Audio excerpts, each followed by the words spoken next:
Cat. And we are the ShiTwiRanters. We look pixely because last time we made it so you couldn't see us, our voices were muffled. But we're still shy.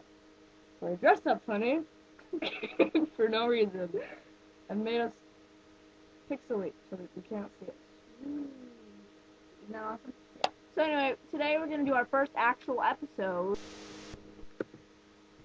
We will be ranting today about a Nicole Reed interview. Twilight Tuesday, an old one. In this interview, Nicole Reed begins with, they ask her about Rosalie's past and history, and she goes on ranting stupidly about, Wait, I can do it. She asks Stephanie Meyer about things, and she explains. And Nicole Reed says that the characters do it. They have to have their histories. But she asked Stephanie Meyer so she could get, more in character about Rosalie's history. Yeah? And then so she says that the characters' histories are explained in the books, but not in Twilight. It's wrong. Carlisle, Alice, Edward. So that was stupid. But then she gets a lot of other stuff right about how Rosalie's jealous of Bella because she's human and normal, and she's pissed at the whole vampire thing, and she explains how she became a vampire.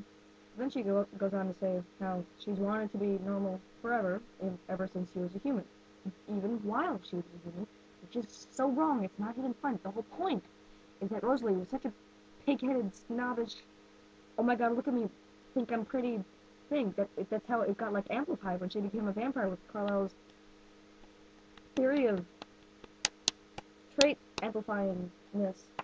And so that's important towards this character and really ignore, and everybody who hadn't read Twilight who saw that is going to think that, and that sucks. In addition, we'll be ranting about the histories that were left out of the official script, which we have. Okay, first one was, Alice's. Well, that happened what?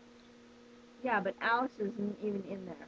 It's crazy. I mean, the whole point is that Alice is supposed to discover something, learn something about herself by the end of the book. It's supposed to make her character a little bit more interesting than, because she's barely in the first book. So it makes it a little bit better, you know what I mean? And when they take it out, it kind of ruins it with that part. Some of you guys might be saying, hey, I saw that scene. They probably just shortened it because they don't want to give us 10 minutes to watch. The Alice's history's in there, but no. We have the official script, and it's not in there at all. Nobody did. Okay, and the next history is Carlisle's.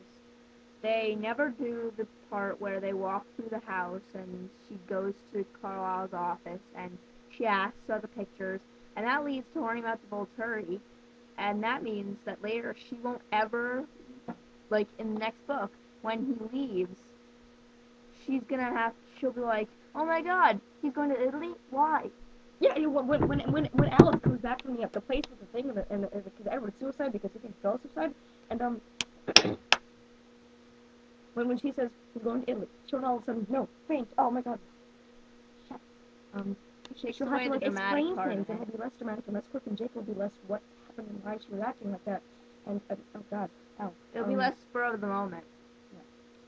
So, yes, and also Carlisle's history is very interesting to know. I mean, it's kind of like taking a big chunk out of all your fanfiction desires. Like, some people fanfiction on Carlisle, and if Stephanie Meyer hadn't have put fanfictions of his, she didn't have put his past, we would never have known, how to go about that. And we wonder.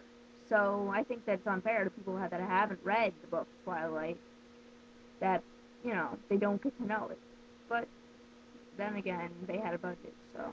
Yeah. People say, just the movie, doesn't really matter, the book's still better, it doesn't have to be identical. But I mean, the whole point is that people thought Twilight was such a great experience thingy, they've made it into a movie. And we're cutting out a lot of the great experience, and it might not be as great, Well, anyway, I think they're trying very hard anyway. So, I think they could do better. Next history, Edwards. We all know all the Edward fangirls would be completely crazy, the fact that they're losing Edward's history. The whole Chicago 1900s, and he's dying of Spanish influenza. I mean, that's very, very romantic. Wait, so I don't remember. Was that in the script? No, it wasn't. Was it? It wasn't. It was Twilight. Wait, so that wasn't Twilight. Yeah, it was in the first book. That sucks. It's kind of sad, isn't it? Don't you think?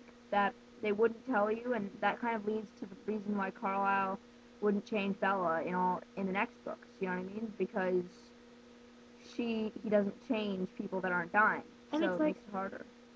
it's like the whole point.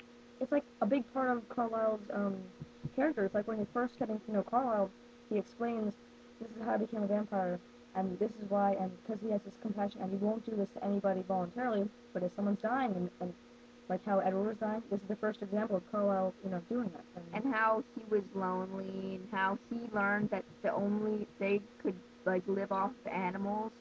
It's a very big part, and I think that they could have dedicated at least a minute to it. And how they left out, well, generally leaving out everybody's history. Everybody's character is so much more messed up. I mean, Alice isn't really that important, but Carlisle's, I mean, the whole point of admiring him is how he struggled so long to not, like, be a vampire, and he tried to kill himself so hard, and that's important, too. Knowing it's hard, when... You can't kill them. Yeah, I think they mentioned it in another way, maybe, I forget, but they don't say it that way, and that was really important. That was really well done. How are they going to replace that? So yeah, that's our rant for today. We're gonna make another one tonight, I think. So yeah, have fun. Bye bye. I love you!